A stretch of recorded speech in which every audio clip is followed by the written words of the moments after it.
जय श्रीमन नारायण। जो टिप्पणी मैं देने जा रहा हूं वह रामानुज दास श्रीमन गट्टू वेणुगोपाल स्वामी द्वारा दी गई है। अध्याय 12 भक्ति योग श्लोक 14।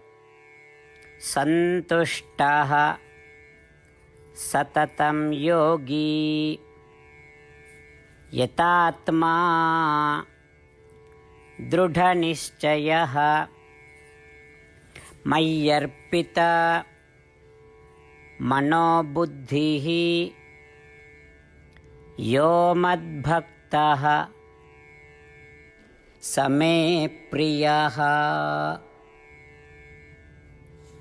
ओम। श्री कृष्ण परमात्मा अर्जुन सहित हम सभी को भक्ति योग सिखा रहे हैं।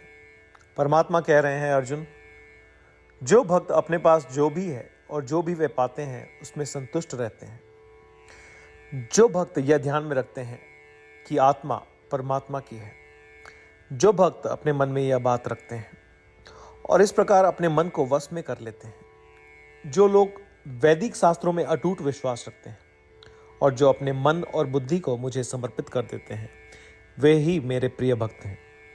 मुझे वे अत्यंत पसंद हैं। अर्जुन, मन को समर्पित करने का अर्थ यह है कि मुझ में कोई भी दोष नहीं है, मैं अनंत शुभ गुणों से युक्त हूं और मैं ही पूजा के योग्य हूं। और बुद्धि चढ़ाने का अर्थ यह है कि महान विश्वास रखना कि जो भी मेरी पूजा करेंगे उन्हें मैं निश्चिंत रूप से वांछित फल दूंगा। इस प्रकार श्री कृष्ण परमात्मा उन गुणों को बता रहे हैं जो फल की इच्छा किए बिना कर्म करने वालों को उनके प्रिय बनने के लिए विकसित करने चाहिए। आइए श्री कृष्ण परमात्मा की शिक्षाओं पर ध्यान करें और उन सभी गुणों को एक एक करके अपने अंदर लाने का प्रयास करें और श्री कृष्ण परमात्मा के प्रिय बनने का प्रयत्न करें। श्री कृष्ण परमात्मा के प्रति समर्पण करके अपने जीवन को सार्थक बनाने का प्रयत्न करते हुए आइए हम श्री कृष्ण परमात्मा के शब्दों को श्लोक के रूप में दोहराएं। संतुष्टः सततं योगी यतात्मा दृढ़निश्चयः मय्यर्पितमनो बुद्धिः यो मद्भक्तः स मे प्रियः। श्रीमद् भगवद गीता का संपूर्ण सार श्री कृष्ण परमात्मा द्वारा अध्याय 18 श्लोक 65 से 70 में 8 कार्य करने के लिए दिया गया है। श्री कृष्ण कहते हैं, मुझे वे लोग पसंद है जो इन 8 बातों का पालन करते हैं। मैं उन भक्तों की हर प्रकार से रक्षा करूंगा। श्री कृष्ण परमात्मा द्वारा बोली गई संपूर्ण भगवद गीता को सुनने के बाद अर्जुन कहते हैं, करिष्ये वचनम तव, जिसका अर्थ है, कृष्ण, मैं वैसा ही करूंगा जैसा आप कहेंगे। यही कारण है कि श्री कृष्ण ने अर्जुन को सभी प्रकार की सफलताएं और जीत प्रदान की है। आइए परमात्मा को वचन दे कि हम इन 8 कर्मों का पालन करेंगे। ऐसी कोई पूजा, तप या यज्ञ नहीं है जो परमात्मा को यह शब्द देने से बढ़कर हो।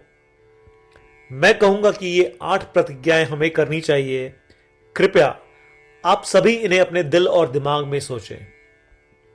इस प्रकार श्री कृष्ण को अपना वचन देते हुए आइए हम सभी श्री कृष्ण के सुंदर चेहरे को खुशी से चमकते हुए देखें और आनंद का अनुभव करें। जय श्रीमन नारायण। ये है हमारे 8 वचन।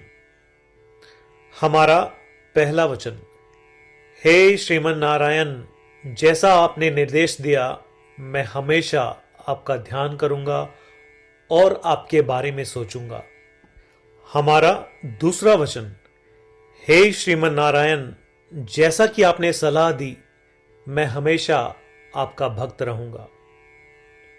हमारा तीसरा वचन, हे श्रीमन नारायण, मैं अपने सभी कार्य आपकी सेवा के रूप में और आपकी संतुष्टि के लिए करूंगा। हमारा चौथा वचन, हे श्रीमन नारायण, जैसा कि आपने अनुसरण करने के लिए कहा था, मुझे पूरा विश्वास है कि मैं आपका हूं और मैं हमेशा अपने हाथ जोड़ूंगा और आपको नमस्कार करूंगा। हमारा पांचवा वचन, हे श्रीमन नारायण, मुझे आपके शब्द मामेकम शरणम व्रज, याद आते हैं जो आपने सिर्फ और सिर्फ आपको ही समर्पण करने को कहा था। श्रीमन नारायण, मैं केवल आपके प्रति समर्पण करता हूं। हमारा छठा वचन, हे श्रीमन नारायण, मुझे आपके शब्द मां शुचः याद आते हैं कि आप हमें शोक न करने का आश्वासन दे रहे हैं। मैं अब शोक नहीं करूंगा।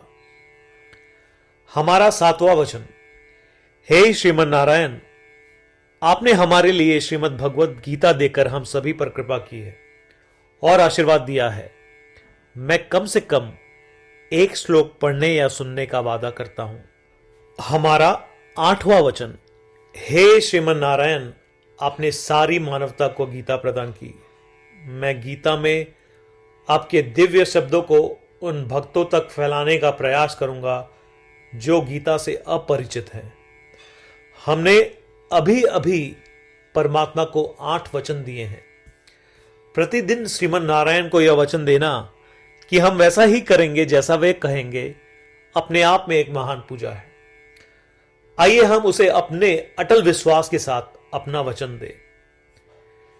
श्रीमन नारायण करिष्ये वचनम तव, जिसका अर्थ है, श्रीमन नारायण, मैं आपके निर्देशों के अनुसार कार्य करूंगा।